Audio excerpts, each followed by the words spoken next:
I am Reuben, and I am a creative practitioner. I'm not a painter or a cartoonist or a drawer. I can't do this. I would love to, but it's just not something that I can do.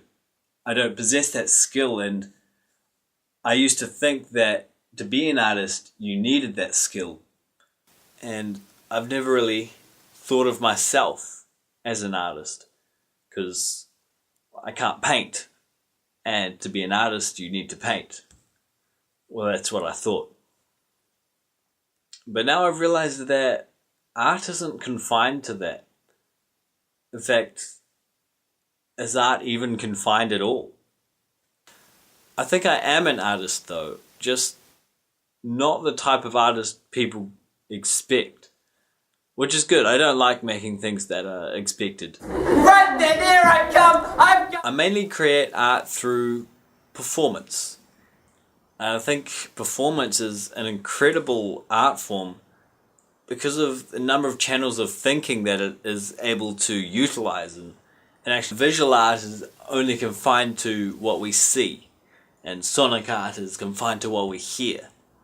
And I think a lot of art forms are very much restricted in that sense, whereas performance is actually a lot of different senses coming into one. I think a lot of the times it can be very full on and very intense, and sometimes actually difficult to take in everything that is portrayed in performance. But I think there is a need for that intensity sometimes. Being involved in church groups has definitely provided a platform for me to exercise my creativity. For example, Create. It's a group that I started last year, and basically we create art that has a message.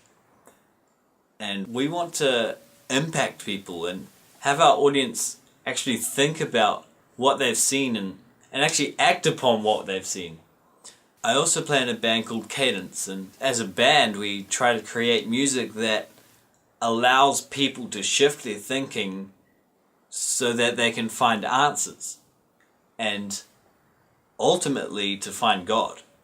But I constantly look to God for creative inspiration. I mean, creativity comes from God, and my goal is to use that creativity in whatever I can to glorify Him. Art changes people. It affects people. And I choose to make my art in a way that helps people find the truth.